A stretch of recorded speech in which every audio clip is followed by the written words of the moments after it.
cameras. Massey says the technology tracks law-abiding citizens and raises serious privacy concerns. He plans to introduce a bill that would strip funding from cities or law enforcement agencies that use the cameras. Local police leaders defend the devices, saying they help identify stolen vehicles, locate suspects, and solve crimes faster. But critics question how long the data is stored, who can access it, and whether drivers are being monitored without cause. The debate now puts public safety against personal privacy. Find news, sports, weather, and community events at OwensboroRadio.com. Reporting for Cromwell Media News, I'm Rob Nichols.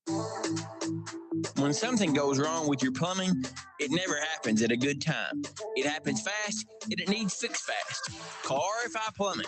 We're local, licensed, fully insured, and ready to handle everything from emergency leaks to everyday repairs and full plumbing projects. No guesswork, no runaround. Just clear communication, quality work, and a good job done right.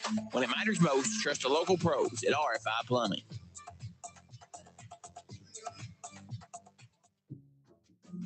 You know that weird squeaky sound your floor makes? Yeah, it's begging for a makeover. At Floor Concepts in Owensboro, they've got you covered. Literally. Hardwood, carpet, vinyl, tile. If it goes on the floor, they've got it. Locally owned, super friendly, and pros at what they do. Floor Concepts makes upgrading your home easy and actually kind of fun. Swing by their location on 231 or check them out online at floorconceptinc.com. Floor Concepts, your feet will thank you. And now, Western Kentucky weather on 102.7 The Game. Here's your 14 first alert forecast for the overnight hours. Partly cloudy with a low of 65. On Friday, cloudy with afternoon showers and thunderstorms, a high of 87. Scattered showers and thunderstorms Friday night with a low of 69. And on Saturday, cloudy with occasional showers and a thunderstorm or two, and a high of 82 degrees. I'm Chief Meteorologist Jeff Lyons with your 14 first alert forecast. From the Floor Concept Studios, ESPN Radio, all sports, all the time. Kentuckiana sports leader, 102.7 WLME Lewisport, 102.7 The Game. We're on the air. 102.7. Yeah, we're starting early today, isn't it? Yes, sir, it's Clarence. Roger. What's our vector, Victor? Hello, sports fans, and welcome to Lion Man 5. It's Live at 5, and it's brought to you by Foreman Watson Holtree, FWHlegal.com. And now, your host for Live at 5, Stephen A. Turner. What's up, and welcome to Live at 5, brought to you by Foreman Watson Holtree, your one call for injury law. That's FWHlegal.com. Vic Evans in the Floor Concept Studio and manning the board here because on the Green River Area Federal Credit Union hotline, I've got Stephen A. Turner. And Steve, I'm hoping you're with me. I'm with you, loud and clear. All right, there you go. Hey, make sure you're following 102.7 The Game and all social media, whether that be X, Instagram, Facebook, for all the stuff that we put out there to keep you up to date in the world of sports. If you miss a show, you can always find Live at 5 on your Spotify, iTunes, iHeart, wherever you consume your podcast. And when you want to hit us up on the Green River Area Federal Credit Union text line, 270-903-0389. Steve, we are waiting a little bit. I think Coach Young is running a little bit behind today, so we don't have him yet here in studio. He will be joining us in studio, talk a little Westland football. But how's the trip so far? Oh, yeah, I made it. But, you know, I kind of hinted at a TSA disaster incoming yesterday, and I was correct. You know, big thanks to our DMV for leaving me hanging and trying to send me to Orlando with a piece of paper instead of my ID. So I had to pay TSA $45 and get pulled aside, searched like a terrorist, but I made it, and so there's that.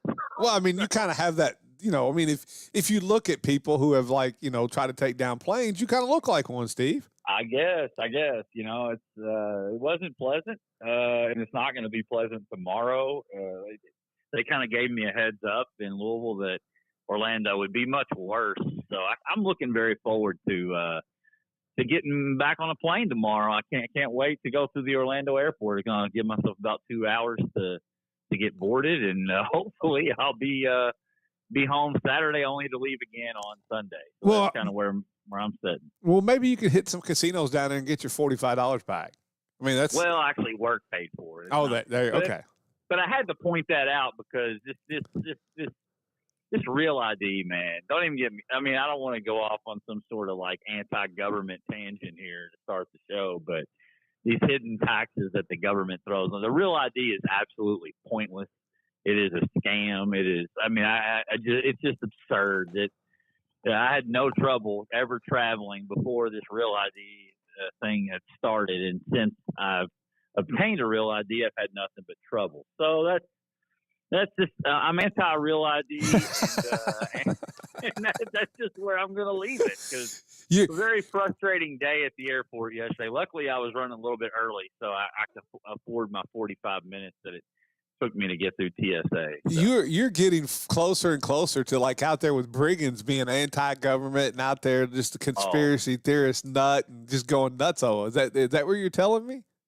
Oh, I'm already there. Yeah. Well, me and Briggins could have a anti-government competition if we because it is what it is, man. I don't want to be negative to start the show. Blessed to be working in Orlando. What can I say? I mean, it's not a bad place to work. It didn't rain here all day, but it's cleared off now. So when this show's over, I'm probably going to get some dinner and just sit out by the pool. There you go. What I'm planning to do. Can't beat that. Maybe we need a Stephen A. Turner running for government to be the anti-government person to vote for. I mean, yeah, I'm down. I mean, I don't know if I am or not. Actually, I don't know. I don't think one person can change it. Unfortunately, our government needs God. That's all I can say. That's the only person that could fix our government. I think at this point. Here's the great thing. I mean, if Democratic Socialists can get elected all over this country, Stephen A. Turner can. I can promise you that. Oh yeah, I could probably run some sort of campaign to get me in there. I don't know. Probably not, but I don't know if the country even wants that. But anyway, yeah. So looking forward to having Coach Young. Hopefully he's able to make it in. I know we could pivot if you want to. Yeah, go right ahead. We could do a little ceiling and floor to open the show, and then when Coach Young's available, we can get him in there. If not, we can just do an extended LA 5. I know you've got some questions, and I have questions left from the Above All Roofing True or False yesterday. So we could pivot and just open the show with a little South Spencer football. I don't know, did Coach Young reach out to you? No, I haven't heard from him. So, okay. I have not heard. It may just be running, how those things. It could have been a meeting pop up or something. Pop up he in told Spencer. Me he would be there roughly around 5. So. Yeah. Well, I've got. I talked to him this morning. So worst case scenario, we'll make it work without him, and we'll catch up with him at camp next week.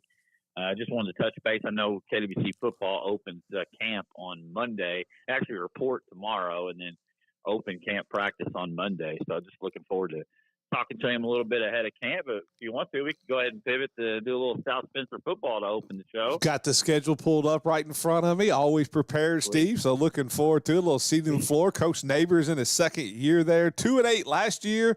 I thought they really handled themselves well at Media Day. We'll start as they open the season. Heritage Hills, Steve, on August 21st at South Spencer. I look at this game and I think even ceiling floor that this is probably looking at a loss. Yeah, no. And you mentioned, starting with Coach Neighbors in his second year. As I was doing the prep work for this ceiling and floor, it's one of those things. Even talking to Coach Edge about South Spencer, when he coached over there. Just always up against it with a tough schedule. I mean, Indiana's so much different than Kentucky in that sense, to where you're playing outside of your class for, especially if you're South Spencer, you're always going to be playing up in the regular season. You're not playing like a district like you do in Kentucky, where you're kind of matched up against the same, level of talent throughout the season. South Spencer, on paper, you look at this team, Vic. I mean, they have so much coming back. Yep. I mean, Miller at the quarterback spot was over 1,700 yards passing, 17 touchdowns last year. You're going to want him. Obviously, you want to cut the interceptions down. He had 15 picks, but you would expect another year in that system. He would cut that down. And then, you got a guy like Trey Lance, who was right at 800 yards rushing, 5 touchdowns. Zach Downs returns at running back. And then, you did lose your receiving core a little bit with Schulte and those guys, but they have neighbors back. Chapman, Lance will be catching balls out of the backfield. So offensively, I think that this is a team that takes a step forward, and then defensively, same thing. I mean, you lose your top tackler in Hughes, but a large bulk of your production returns there. So just on paper, in theory, you're thinking, okay, they're in for a better season just because more experience. It took them a long time to get going last year, but late in the year when they did, I thought they were a very competitive football team against other good football teams. But as we go through the schedule, it's really hard to find, areas to make big jumps in wins and losses just because of how difficult the schedule is. Yeah, you look at they have now moved up to 2A in Indiana with the last redistricting. So, where before in the conference they played in, they were the only Class A school that was in that conference. And so everybody they played is bigger. So you look at it now, Heritage Hills is a 4A. They do play Tecumseh, that's a 1A. And then you've got, Mount Vernon Posey, who's 3A. And then you got Forest Park, who's now A. And then you got now what used to be North Posey, Pike Central, Eastern Pekin, and Tell City, who all were bigger than, at least according to the, at least in the class, you're in the same class. Now, they could be at the bottom of 2A and the other teams aren't. So I think it's a little bit of a reprieve of where you're at because you had added students to your enrollment and got bumped up to 2A. But you're right. I mean, Indiana's so different because everything is based on conference, not in your district of the same class level.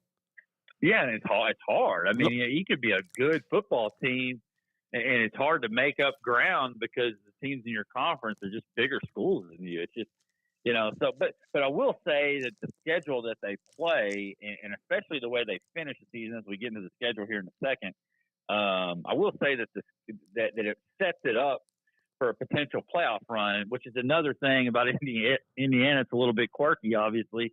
We complain about it all the time, is the blind draw, makes it really difficult to determine, predict the playoff run. Oh, they're going to win one playoff game or two playoff games. Well, really, it all just depends on how the draw goes, and we won't know how that goes until, somewhere around late September, early October. So with South, this is a hard team to pick. I think they're going to be a better product on the field on both sides of the ball, but it's just hard to know whether, ceiling and floor wise, if they can make that up in the wins and losses department. And I think it's something that we face every year when we talk about South Spencer. Without a doubt. Let me ask you, I know you and I definitely hate the blind draw. There's a billion ways to do it, even in conference.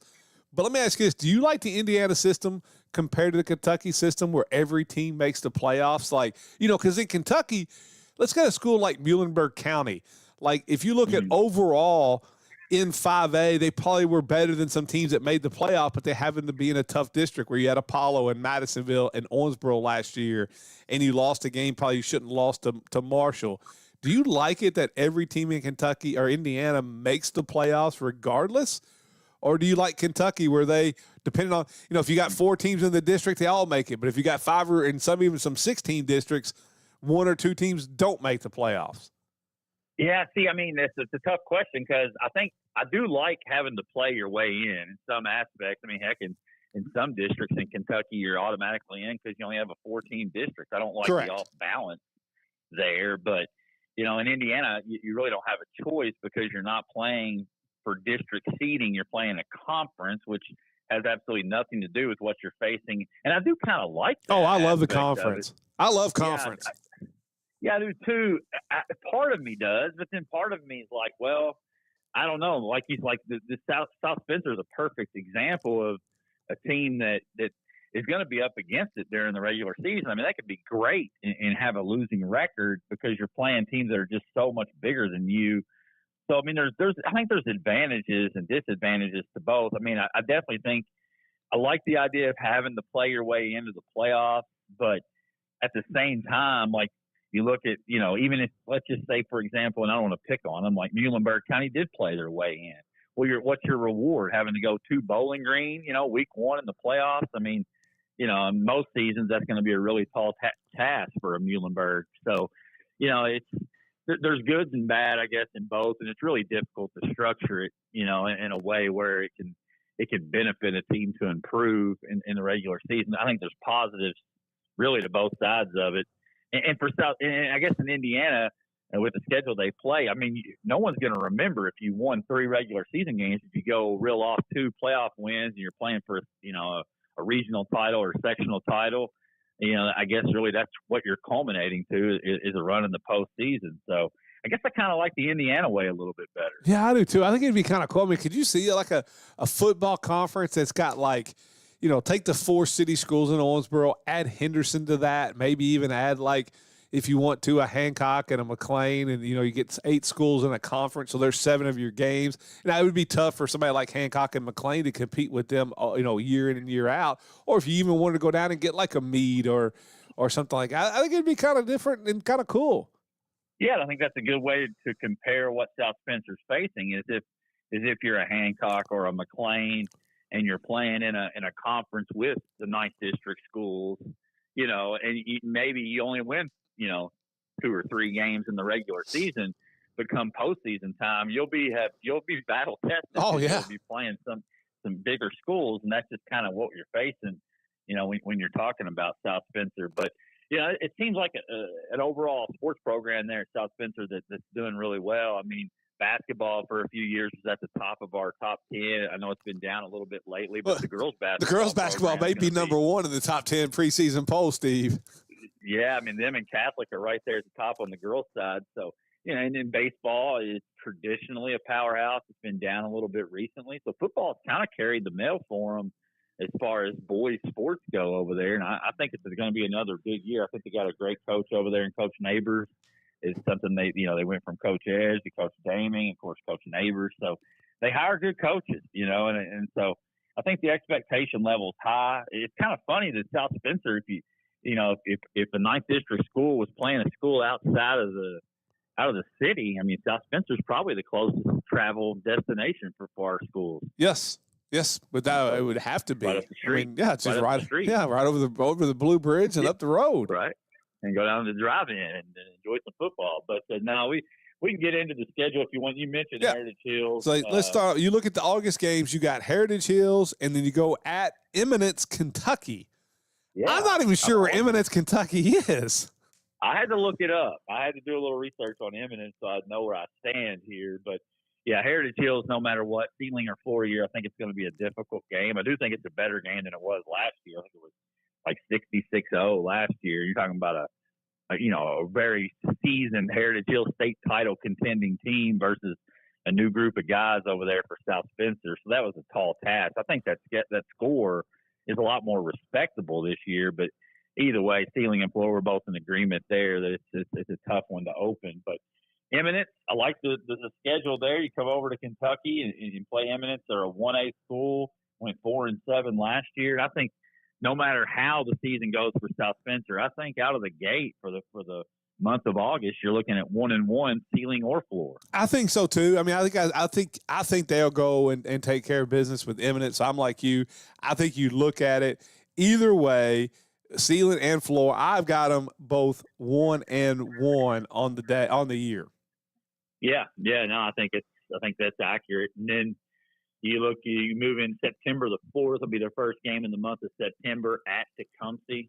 It was a game they lost 26-7 last year. Tecumseh went 6-5.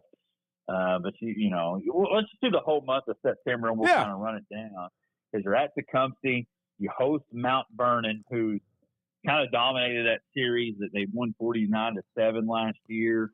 They won the last 6 meetings between the two teams, so that's a tall task. Then you're at Forest Park, a team that beat you 42-7 last year. You look at Forest Park's roster; they returned a big bulk of the roster. I know they lost their quarterback, but they had 2 other guys that had played the position well. So just at Forest Park, that's another tall task. It is a team they've beaten recently, so it's not unreachable. And then you finished out September hosting North Posey, and you lost the battle there 49-28 last year. So if you look at the whole group, whether you want to pick wins and losses out of there, I think for me, a ceiling, you're probably 2-2. You're not getting Mount Vernon, I don't think. Maybe 3-1 in an extremely good year. You go 3-1 in this stretch.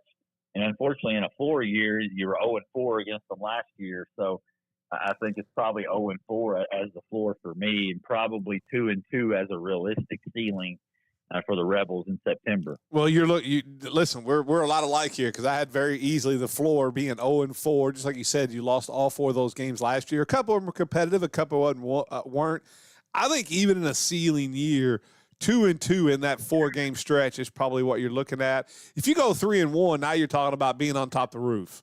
I mean, you're talking about having that's getting a win even out there that I wouldn't expect, because just looking at it, I think like Tecumseh's a game in a ceiling year, you ought to go in there and win.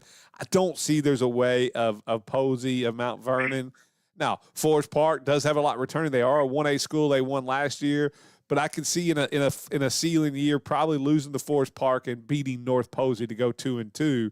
So that's what I have it too. 0-4 on the floor, 2-2 as a ceiling leading into October. Yeah, you look at the schedule at this point. You played really tough teams, so you're going to be battle tested as long as you're healthy going into October. I like the schedule for them in October quite a bit. You're at Pike Central. It was a little bit of a battle last year, but that's normally a program that South Spencer's better than. They won that game last year, 41-33, and then that's on the road, and then they host Eastern Pekin. We're a little bit familiar with Eastern Pekin, the opponents of Tell City and Perry, and over the years, but they did not play last year. It's a 2A school, only won 1 game last year, and were not super competitive. Did not score a ton of points last year, so you like that matchup. And then you close the year at Tell City. I know Tell City got you last year, 48-18, but South Spencer did win the matchup in the year prior. So you like how the schedule closes there. And I think in a ceiling year, I mean, Tell City's it's going to be tough, but in a ceiling year, I think I'd have them 3-0. Even in a floor year, that Tell City lost, I'd have them at 2-1. Even in a floor, I think they beat Pike Central or Eastern Pekin, even in a floor year. Well, once again, we're thinking a lot alike. I'm sitting there right here going at it. On the floor, I've got them going 2-1 on a floor. That's losing to Tell City. I think even if now the one that could change this is if Miller Jacek gets hurt at the quarterback spot. You got to stay healthy there. But I think even on a floor year, unless we're talking about massive injuries, this is a 2-1 October, and then a ceiling year, I've got it being 3-0 in October, where you find a way. Because just the one thing about Tell City, if you look at it, even though I'd say in the last 6 to 8 years that Tell City's gone into that game as a favorite, South Spencer's won a few of those. And and so that's been a game that they have actually performed well in, even as underdogs. So I've got 3-0 on my ceiling year. I've got 2-1 on the floor year. That leaves me at the overall floor for them. I've got 3-6, and that's wins against Eminence, and then of course 2 there in October, where you get Pike Central and Easton Pekin. And then my ceiling for them this year, 6-3, and that's looking at games you look at. You got to figure out a way to win. Tecumseh's that game, North Posey's that game, Tell City's that game. To me, those are the ones, if I'm looking at it, I'll go, okay, these are the toss-up games. You're 3-3 in your other 6. These 3 toss-up games to kind of define what your season's going to be or look like in the regular season. Yeah, and I think it's probably closer to, you could get to 7. I could see a 7-2 season. It's just if everything went right, you're probably, like you said, on the roof. And instead of the ceiling, I think it's more likely your ceiling's around 6-3. And I think realistically, between the ceiling and floor, it's a team that only won 2 regular season games last year. I think if you could get to 4 this year, I think that's going to be a successful season. And then, if the draw worked out in your favor, this is easily a team that I could see winning a playoff game or 2 in a ceiling year. And doing some damage in the postseason, and then that's going to erase a really tough regular season schedule. So I think that's the goal. I think I'd have them at 3 to 4 wins. It would be my prediction, I guess, for the season for the Rebels. And then a playoff win if the draw goes your way. See, for me, I think, like I said, I think there's 6 games there. I can really make a case it's 3-3. and then you got the 3 toss-up games. And nobody wins every toss-up unless you're President Trump in the 2024 election. So I'm going to take one of those away, and he's not running against Biden and Harris, however you want to look at it. So I'm going to take one of those away. I think in a really good year, not even it has to be a great year, I can really make a case for South Spencer going 5-4. Now, can it be 4-5? Without a doubt, you only win one of those 3 toss-up games.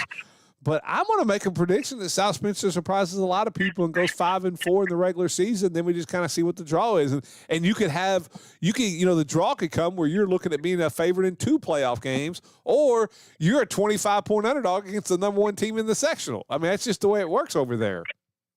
Yeah, and I think if you put together a season where you're right there at 4 to 5 wins, you're probably contending in the Owensboro Health top 10. Probably the back half of the top 10, but I think that's about where you would expect to be for South Spencer, like say, playing up in competition. So another day, another successful Steeling and Floor. We had Heritage Hills yesterday. If you missed that, you can listen to that on the podcast, wherever you listen to those.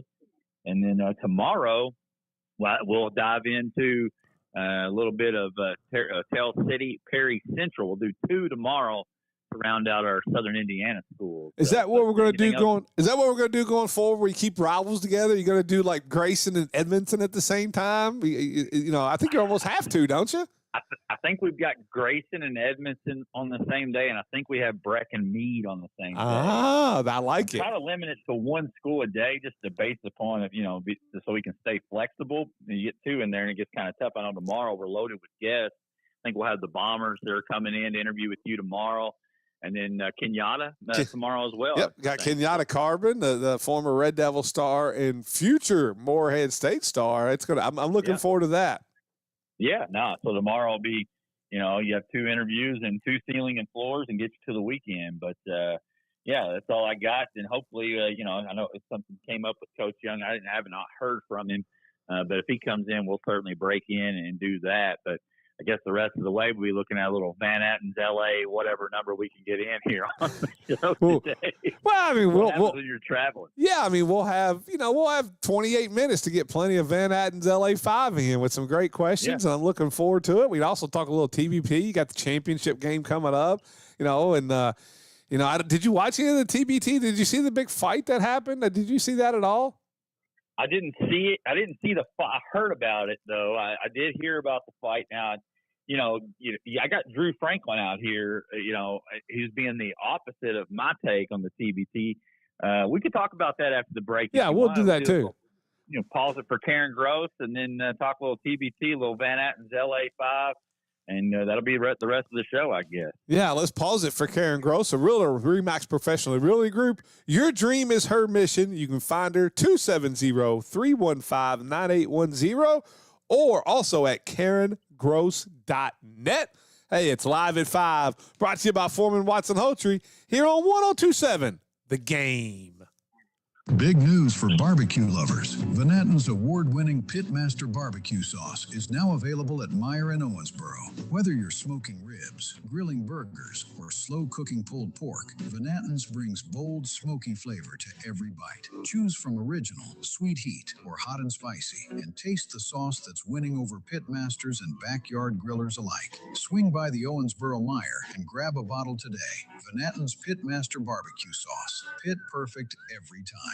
Southwire in Hallsville has been family-owned since 1950 and strives to be generationally sustainable for years to come. They are one of the leading manufacturers of wire and cable used in the transmission and distribution of electricity. Southwire delivers power to millions of people around the world. Their mission to be a preferred provider of solutions to the electrical industry by providing innovative products and services with exceptional quality and delivering on our promises. They also are proud supporters of all Hancock County athletics. Go Hornets!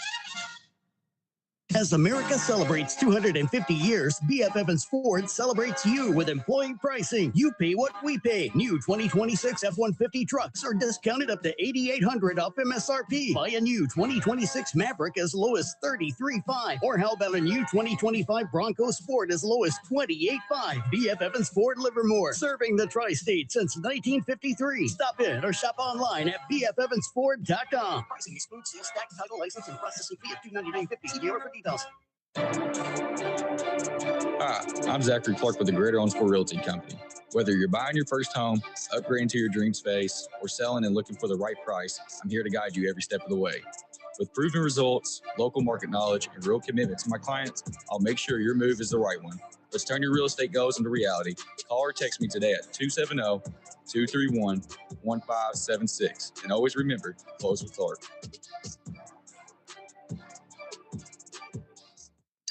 Madisonville and Owensboro Garage Doors are celebrating Customer Appreciation Month.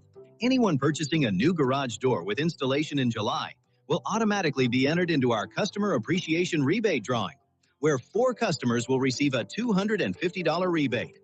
Call Owensboro Garage Doors at 616-DOOR or Madisonville Garage Doors at 821-DOOR today. Visit our showrooms Monday through Friday, 7 to 5, and also open Saturdays from 9 a.m. till noon.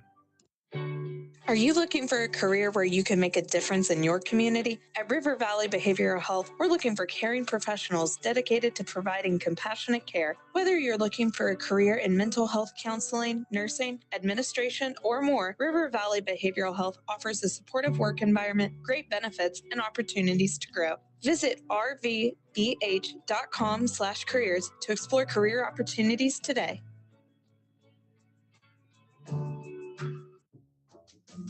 You know that weird squeaky sound your floor makes? Yeah, it's begging for a makeover. At Floor Concepts in Owensboro, they've got you covered. Literally. Hardwood, carpet, vinyl, tile. If it goes on the floor, they've got it. Locally owned, super friendly, and pros at what they do. Floor Concepts makes upgrading your home easy and actually kind of fun. Swing by their location on 231 or check them out online at floorconceptinc.com. Floor Concepts, your feet will thank you. Looking for a financial partner you can trust? Look no further than Green River Area Federal Credit Union. Whether you're saving for the future, buying a new home, or need a loan, we've got you covered with competitive rates and personalized service. Join the community that cares about your financial well-being. Visit Green River Area Federal Credit Union at one of our 3 locations in Henderson, Greenville, or Owensboro and experience the difference today. Your money, your future, your credit union. Member NCUA, Equal Housing Lender. Let's get back to 5 at 5 with Steve and Coach on 1027 The Game. Love you, Coach. It's Live at 5, brought to you by Foreman Watson Holtry, your one call for injury law. Vic Evans in the Floor Concept Studio. I've got Stephen A. Turner on the Green River Area Federal Credit Union hotline.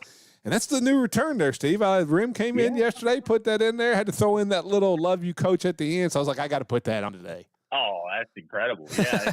I'm about to get my Rodecaster at home. I've left it there at the studio. I'm about to get the other return. I'll get Jackson to do our other return. Absolutely. Yeah. With 2 returns, we'll get those in there. Yeah. You have to kind of coach them through it. You know, you have to kind of whisper in their ear what they want them to say, and I can piece it all together with no problem. But she's a little more excited on that one.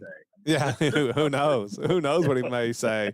Well, we got our Van Atten's LA 5, and tell the people out there, Steve, all about Van Atten's, the Pitmaster barbecue sauce. I'm a big fan of the sweet heat. I mean, it is tremendous, but the original is pretty darn good too.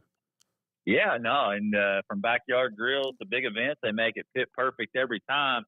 I'm a big fan of the website. If you like what we do, they're a big supporter of ours, and so if you're looking for a local barbecue sauce, be sure and check it. Their website's beautiful. It is. It's very easy to find. I think they got some new flavors coming out, don't they? Don't they have some new flavors coming out? Yeah. Absolutely, yeah. So you got to keep changing it up, and delicious no matter which flavor you decide. Van Atten's is where flavor wins. Let's go ahead and jump into it. What do you got for question number 1? Question number 1, Steve. He pitched yesterday for the Tigers, and they blew like an 8-run lead and just kind of ended everything for him. What team makes the move and rent Screwball for the last 2 months of the regular season? Somebody's got to make a move. Who makes the move? Well, if you've been listening to Live at 5 over the past month or so, really since the All-Star game, I've been throwing a lot of dirt on Major League Baseball, and I'm going to make a declaration. Okay. That this is it's going to happen, unfortunately. So I hate to have to do this, but Screwball is going to be a Dodger.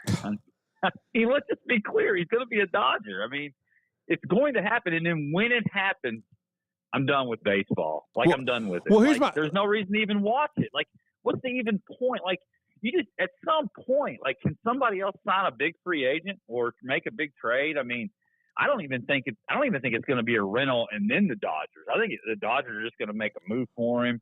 And that's that. I mean, they'll make a move for him. Do you think they'll get him? You think when they make a move for him, they just offer him this big old contract that he signs right then and there, takes him out the free agent? Is there any way they do that? Yeah. Or does he reach free agency? No, that's what's going to happen. Yeah, it won't even be a rental for the Dodgers because he wants to play there. I mean, everybody wants to win championships. I mean, why not? I mean, no one wants to. Everybody wants to join these super teams these days. I mean, the Dodgers. I mean, why wouldn't you? They're going to pay you premium dollar, and you're going to win championships. So it's a win-win for somebody like Scooble, who's been playing for the Tigers. I mean, and it's going to happen. Unfortunately, I just don't. I mean, the only thing we could hope for is that he does get a rental somewhere else, and then plays out the season, and then who cares about next year because it's probably not going to happen anyway. But I don't even care at this point. Baseball can go away for a little while. It's got to be fixed. This is insane. It's the only sport out there right now where you can just sit here and just sign all-star after all-star after all-star, and it's just it just kills it for me. It's like, well, why am I even watching this for if I know my team has no chance to compete against an all-star team? It's just it waters it down even worse than it already is right now. If Scooble does end up a Dodger in Dodger uniform at the trade deadline, which is Monday, I believe. I think it's when the trade deadline. Do you think that even affects the offseason? I mean, we know there's going to be either a lockout or a strike as soon as the World Series over. They're not going to come to an agreement, before then. There's no way, chance in God's green earth that's happening. But if he is a Dodger, at the trade deadline, do you think that even comes some of the other small market teams and people and owners to kind of dig their heels in even more and could make the offseason even worse in the long run? Which I'm not sure it can be much worse. I'm fully expecting there to be no baseball in 20. Like I think there's a better chance of being no baseball in 2027 at all than there is any baseball in 2027. Yeah, and I think it hurts the players because you have people like me who feel the same way.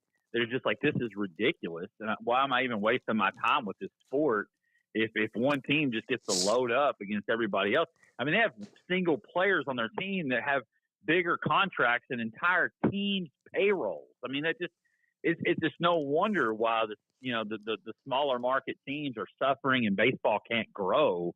This is bad for baseball. I mean, and the players, I understand it from an aspect like Harper and these guys are so against the salary cap.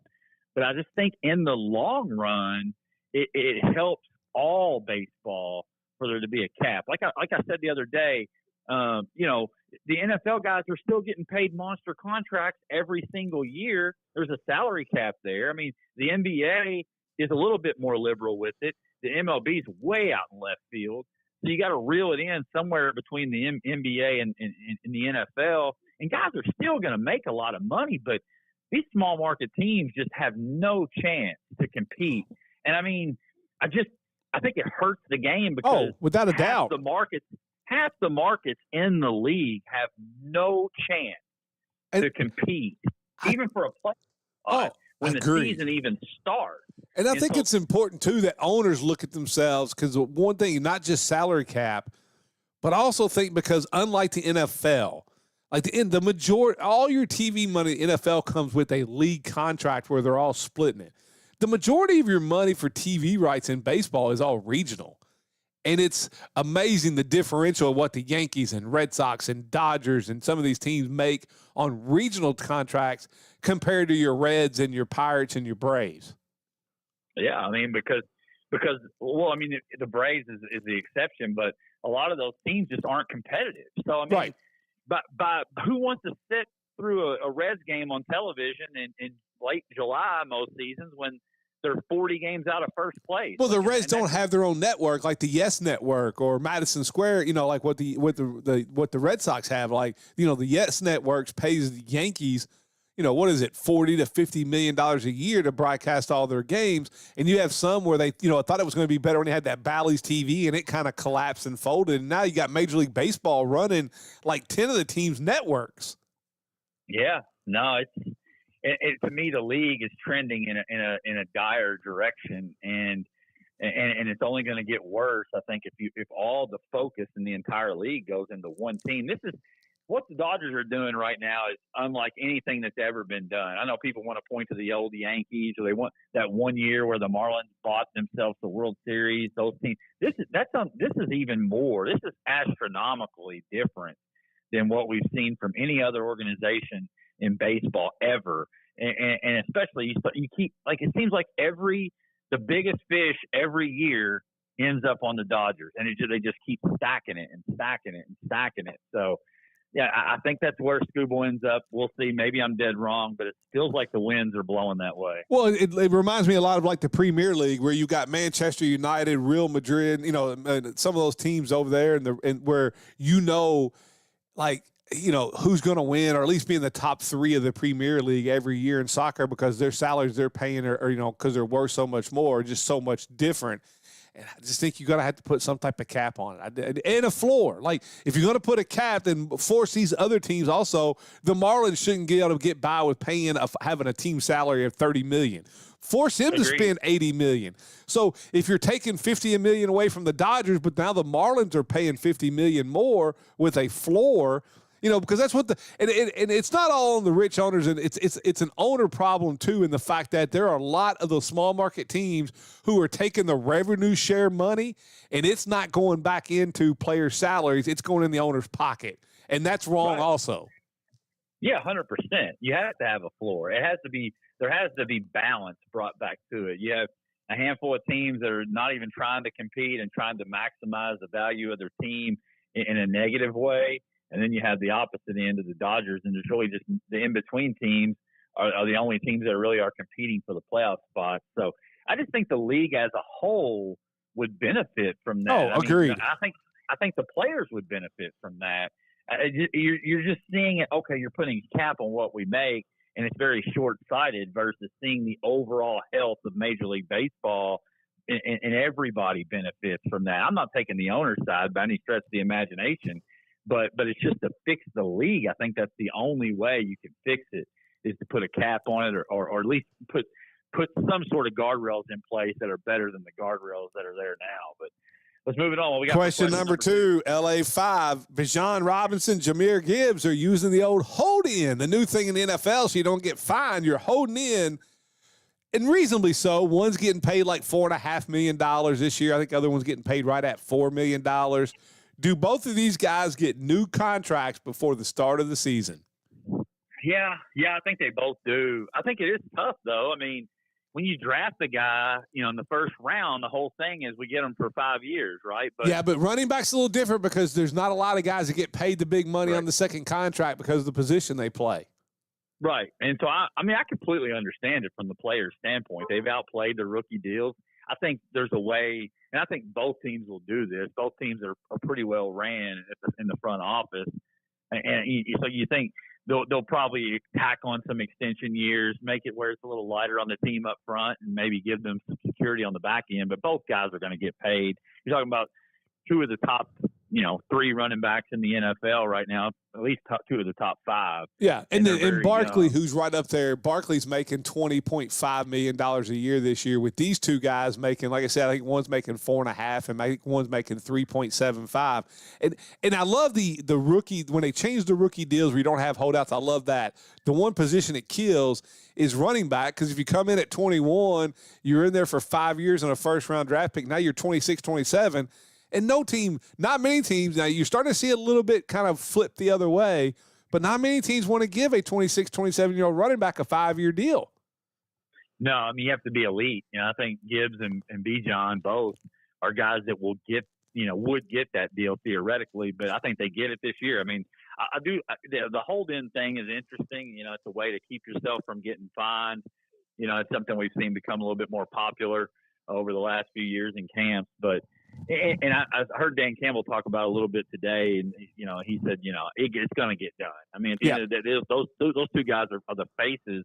I mean, outside of golf, I mean, I think the faces of the franchises on both sides. So I think they both get paid. Let's go to question number 3, and this is a tough one here, Steve, because let's just say I'm going to give you the first pick in the Live at 5 high school fantasy football draft. Yeah. Who are you taking? Because I can make a case for a lot of different people. Well, I think it's a slam dunk. Okay. And I mean, I don't know how you can go with anyone other than Dremel Carruthers. I mean, when you look at fantasy, and playing in fantasy football drafts for years and years and years, when you're drafting high like that, you have to go with the sure thing. A guy that is going to go out, and even in a floor, even in a year where maybe the offense isn't what it has been, he's still going to put up, 3,500 yards, 40-some touchdowns in that offense. So I just don't know that anyone else's floor is that high. Like, I think he is by far has the highest floor of any player that we cover, just because that offense is so explosive and so consistent. I just don't know if, there's going to be other guys that have great years, but for me, I think it's easily Dremel Carruthers. Yeah, I think you would have to go number 1. I mean, I can make a case for Max and for Ganaway Jr. to D-Mark. I mean, I think D-Mark's floor is pretty low, pretty high also with that Owensboro offense. He would probably be, for me, number 2 in that. I worry a little bit just because of in the past. And I think his floor is very high too. But the one thing that he's had that the others haven't is the injury bug the last couple of years in Max. And that has to factor in because the one thing you do know in high school fantasy football draft, when you got to go to the bench or you got to go, guy gets hurt and he's out, it gets slim pickings out there when you're talking about like quarterbacks in the big time. When you're 1 or 2 get hurt in the draft in fantasy high school football, you're cooked. You're kind of cooked. Yeah, and you got to look at schedule too. Like, who's going to give you that consistent production from a week-to-week basis? I think of a guy, Caden Hanshaw, right, who's probably a top 5 pick, no question. But there's going to be some weeks where it's a little tougher sledding for him than others. Yes. Whereas a guy like Marcus Jr. has a chance to win every single game, or Carruthers is going to have a chance to win, 90% of the games that he plays in. And even in the games that they don't win, he's going to have high production. So I think that factors into the consistency of week over week. But Hanshaw would be another guy that would be up there pretty high, on my list. I think T. Green, I think, is a guy, but you don't really know because he's going to split carries. Dillard. I was going to say Dillard's got to be up there. Dillard. Probably somebody like a Miles, a Drew Miles or Miles Grant has to be up there. Like, because receiver gets tough. Like, you'd have to go out and get you at least one of those big time receivers. Either from Owensboro or Catholic or Apollo, somebody like Eli Williams. Little Pop. Well, I was going to ask you, is he the number 1 sleeper of this whole thing since he did? It's his first year playing football that somebody could burst onto the scene.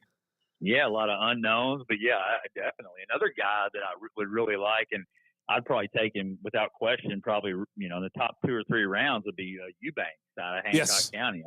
I think that kid's in for an absolute monster season out there at Hancock County, and it'd be a Swiss Army knife, and just use him in so many different ways. So there's a lot of guys. If we're doing that again this year, there'll be a lot of great talent to pick from. That's for sure. Well, I'll tell you what, we're going to take a short break right here, Steve. When we come back, we'll finish up some LA5. I know you got some questions. I got one big one I want to talk about with you and see how that works. Because is sports moving in this direction? We'll talk about it when we come back. It's Live at 5, 1027, The Game.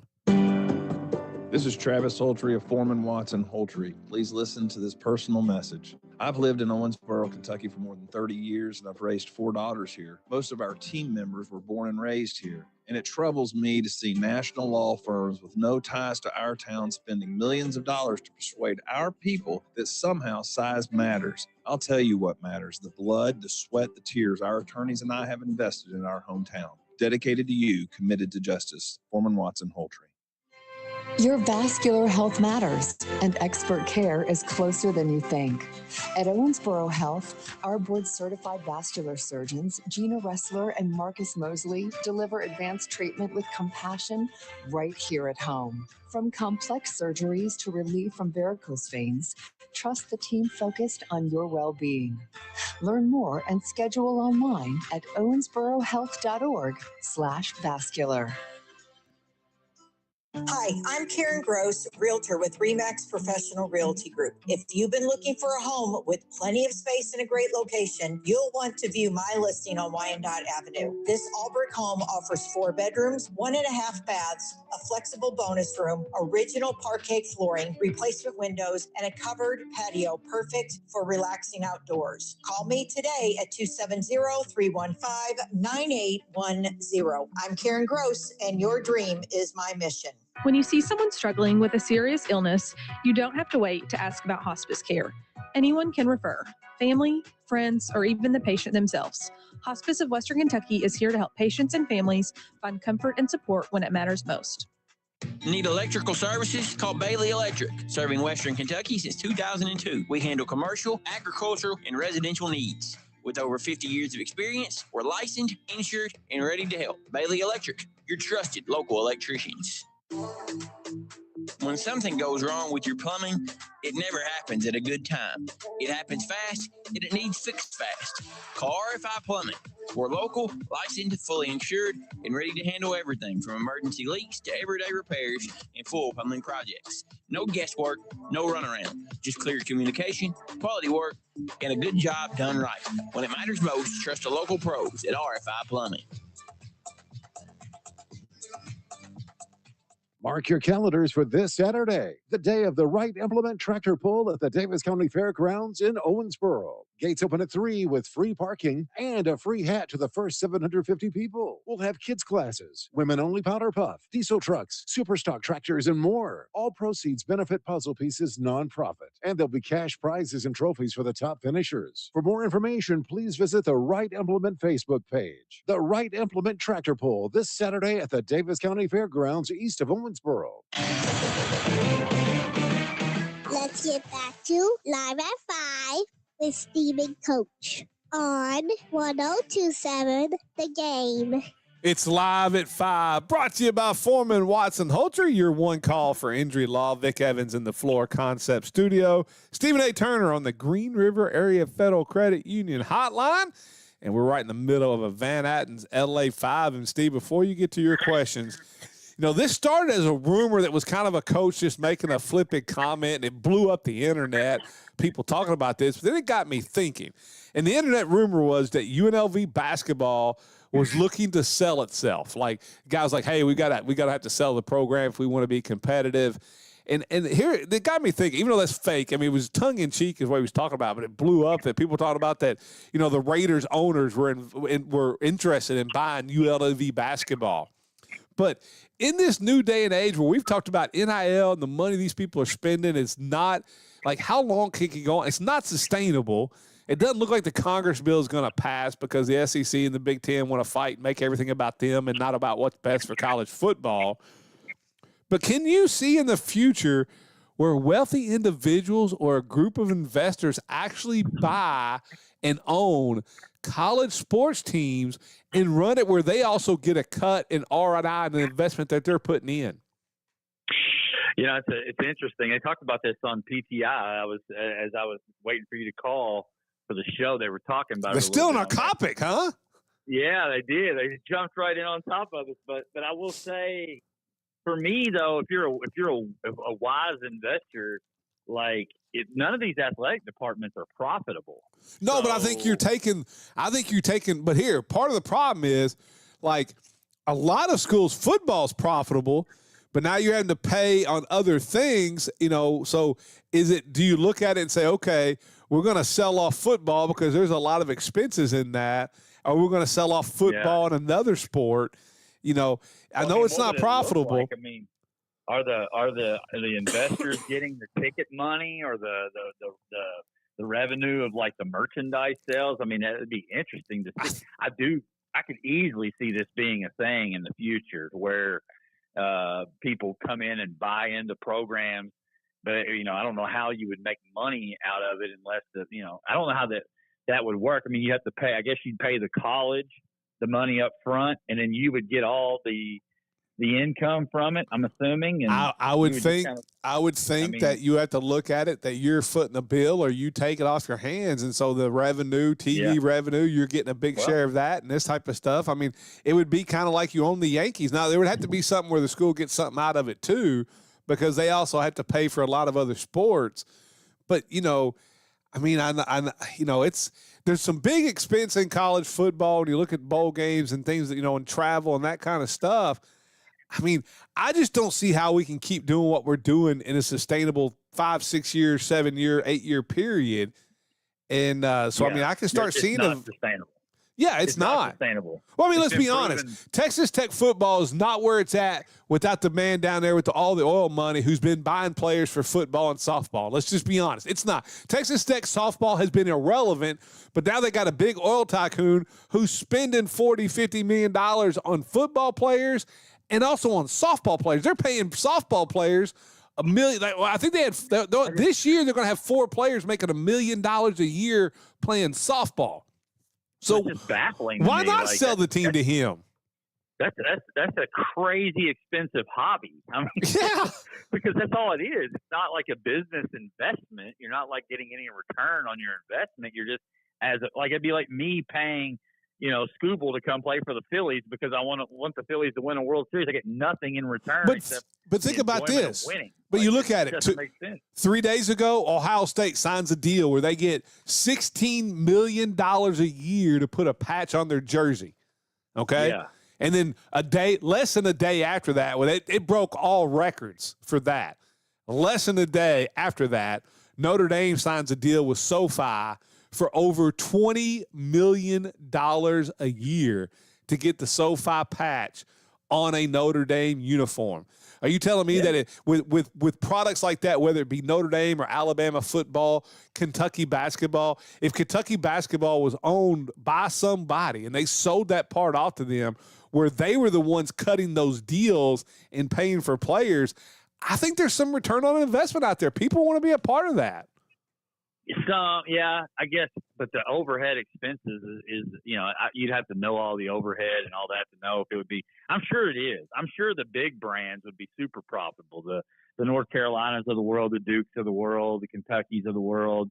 There's definitely money to be made there. Now for UNLV basketball, I mean, this ain't 1990. I mean, Jerry Tarkanian ain't walking through the door. I mean, I don't know. It's just. I don't know. It's interesting. The college sport, this whole conversation just shows you what kind of a mess the college sports are currently in. And again, it's going to fail. Like I told you, it was going to fail because our government can't do anything. Well, it's not the government right now. They can't get the I mean, the problem you have is the SEC, the most overrated football conference most overrated conference in anything that's ever existed. They have enough power with senators and that kind of stuff without them getting. There you go. Yeah. It is the government. It is the government because you know why? Our government is bought. Well, let's be honest. Listen, I posted a thing out there. You know what people don't understand? Gridlock is good. It is. Yeah. It is. Yeah. I got one more question. Or here, you have a question for me, I think, Steve. Go ahead. Yeah, go ahead. Reel it off. All right. My question is, I don't know if you saw this yesterday, North Carolina. They basically suspend the GM. He's under, he's under suspension.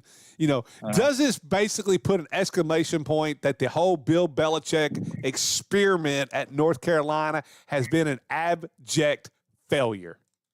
Yeah, and I think when the season's over, the failure, they pull the plug on it. I mean, I think you'll see the end of it. I don't think you'll see the fruits of anything that Belichick brought in there. Unfortunately, for North Carolina, I think it's a failure.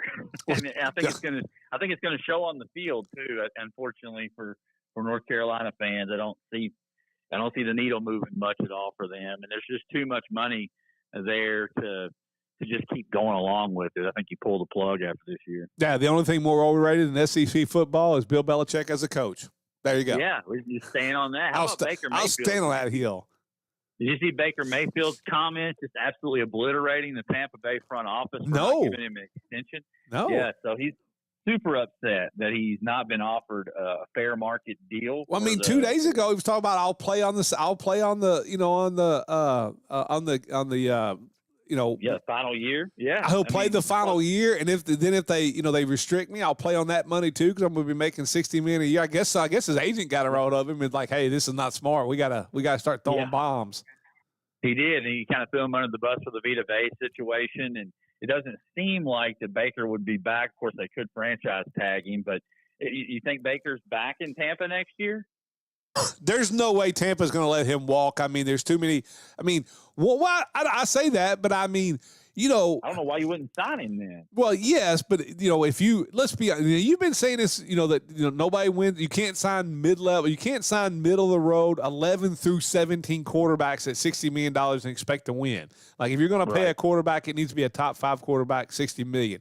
You could also be looking out there and going, okay, it's a great quarterback draft next year. Either Kyler Murray or J.J. McCarthy is going to be available next year. All right. So if Kyler Murray has a big year for Minnesota, then you can go out and get McCarthy for peanuts next year. While he's going to throw a fit and not want to stay around if he's not the starter.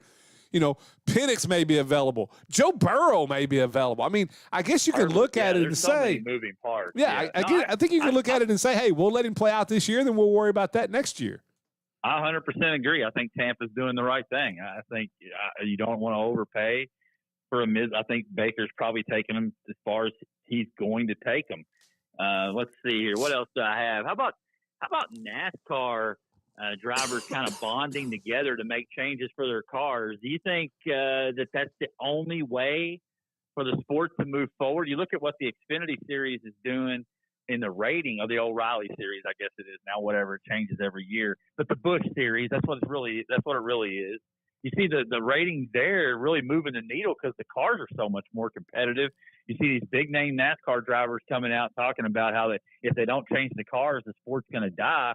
I mean, NASCAR's got to hear this, right, and make changes to the car or the sport's going to die. Yeah, well, just in the world of racing, and especially, and I think some of this is coming out now. One, let's just be honest, that Gen X car has been the worst thing that ever happened to NASCAR. But you had F1 come out with new regulations this year. It is by far and away, if you look at it worldwide, the market it has and the stuff and the money that's involved in that. Now, their drivers had come out and complained about, this new regulation. And there's been incremental changes and already changes made for next year and the year after that because their drivers had said it was too much like Mario Kart. It was based on your battery power and saving your battery. IndyCar literally just yesterday dropped their new car that comes out in 2028. Now, it was such a big hit with the drivers and, it's lighter, it's faster. They're talking about setting records at Indy and setting records at every course, but also with safety, great safety improvement. I wouldn't be surprised if IndyCar doesn't try to fast pace this, even maybe possibly for the back end of next year, because you already got them running testing coming up. So you have the other big sports in racing changing cars. And let's be honest. I mean, we've gotten Daytona when the Daytona 500 becomes a gas save race where you're not even trying to go fast. You're just trying to save gas as the outro's playing, Steve. You got to do something. So go ahead. I agree. No, I completely agree. Let's not slow the cars down. Let's make them faster and make them safer. 100%. That's what Indy's doing. Can absolutely be done. Yep. Hey, Steve, tomorrow we'll have the Bombers, we'll have Kenyatta Carbon, and then we'll have Tell City, Perry Central, Sealand and Florida. Looking forward to it. Be safe down there and wherever you're at. Orlando. Yeah, we'll see you tomorrow live at 5. You've been listening to Live at 5 on 102.7 The Game. Special thanks to Foreman Watson Hultree for sponsoring the preceding broadcast. FWHlegal.com. Tune in next time for Live at 5 on 102.7